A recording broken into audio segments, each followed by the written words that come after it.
ছোট আলুগুলো কেটে ধুয়ে লবণ হলুদ দিয়ে অল্প একটু সিদ্ধ করে নিয়েছি। আর মশলা দেবো আদা, কাঁচা লঙ্কা, শুকনো লঙ্কা, কাজু, কিশমিশ, টমেটো, এটা বেটে দেবো। করে রেখেছি মশলা। এর মধ্যে আছে ধনে, জিরে, গরম মশলা আর অল্প নেব। কড়াইয়ে তেল দিলাম, গরম হয়ে গেছে,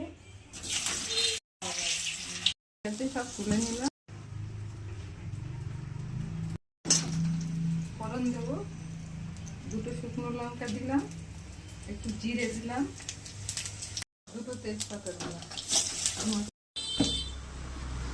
দিয়েছি। এবার এই মশলাটা দিয়ে কষিয়ে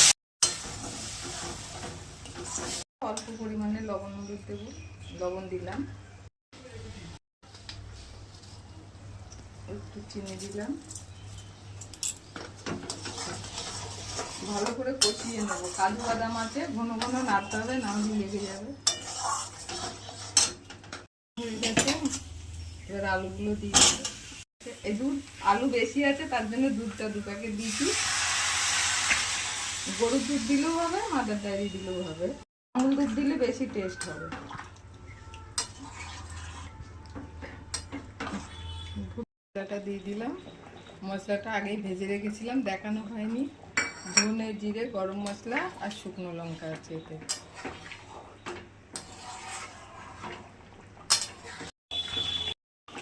আপনারা একটু ঘি দিয়ে নেবেন। আমি তো আগেই বলেছি আমরা তরকারিতে একটু ঘি কম খাই না করতে গেলে।